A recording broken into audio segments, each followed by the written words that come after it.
Mbere na mbere kamanzi mbahiye ikaze kuri ya YouTube channel yanyu ni Kenny Vibes. Uyu munsi nabonye abantu benshi bagenda bibaza hirya no hino ku isi ati Kendrick Lamar ni muntu ki? Ko Kendrick Lamar ari mu nkuru zigezweho cyane ku binyamakuru bikomeye nka Air France, Top 5, BBC. Urascrollinga nimba ukoresha ibintu by'imbuga nkoranyambaga ntiwascrollinga kabiri uyu munsi ntubone ijambo Kendrick Lamar.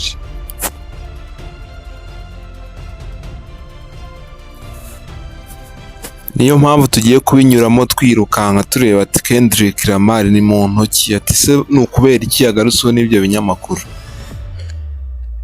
Ariko mbere yuko dukomeza, reba hasi ko wakanze subscribe kuri Kenny Vibes, tujye tubana buri munsi, tubake family ya Kenny Vibes, tujye tubagezaho ibintu byiza cyane bijyanye n'ibyamamare, amakuru, breaking news. Kendrick Lamar amazina y'inyakuri bamwita Duke Wolf, yavukiye mu mujyi wa Compton muri leta ya California. Kendrick Lamar ni umugabo wubatse, afite n'abana babiri.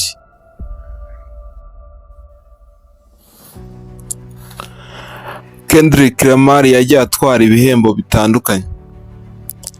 Kendrick Lamar afite Grammy 17. Yabaye umuhanzi mwiza w'umwaka inshuro 17. Kendrick Lamar ntitwabura kugaruka kuri beef yagiranye na Drake imaze n'igihe kirekire. Abenshi bakunze kugereranya Kendrick Lamar na Drake. Ndagira ngo bumve kano kantu.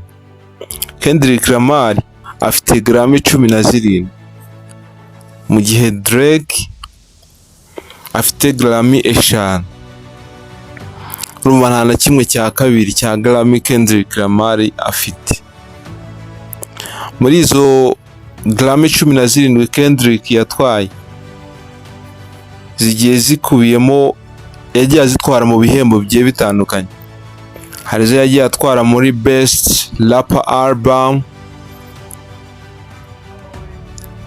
Best Rapper Performance, Best Music Videos, Best Melodist, Best Lyricist. Kendrick Lamar ni umuhanzi ugiye kumusobanura, wamusobanura mu buryo ari ijisho ry'umuziki w'isi.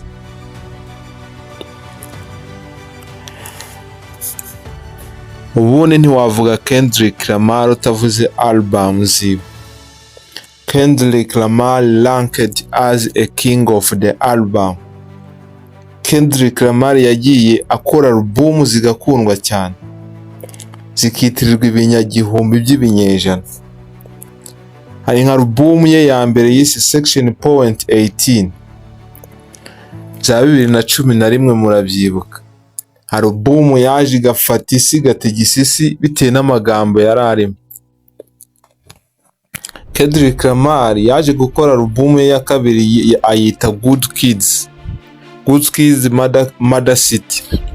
Album yaje avuga ku bintu bibera mu mujyi w'iwabo ira Compton, ibintu bibera mu mujyi wa Compton. None album yaje ivuga Life of Compton. Album nayo yakunzwe cyane. Album ya gatatu To Pimp to Butterfly 2015, murabyibuka. Nayo na album yaje ikabica bigacika, yatumye banamuha Grammy Award. Hari nka album yindi yasohoye yitwa Dem 2017, album ye ya 4. Asohora album ya 5 ayita Mr. Mola The Bigger Steppers. Ni album yaje yerekana uburyo ari umunyamurava, anabivuga cyane muri album, yerekana uburyo atari weak. Kendrick Lamar ari umuntu uri big. Album ye ya 6 yayise GNX. Album asohoye muri iyi minsi bayita GNX, igizwe n'indirimbo 12. Album yagarutsweho cyane bitewe n'amagambo yakoresheje ashaka kwerekana ukuri kw'ibivugwa hagati ye na Drake, avuga kuri beef abantu bavugaga afitanye na Lil Wayne, aza bishyiraho akadomo. Mwabonye ko na Lil Wayne yari yatinze cyane. Ubundi wahita wibaza ati se beef ya Kendrick Lamar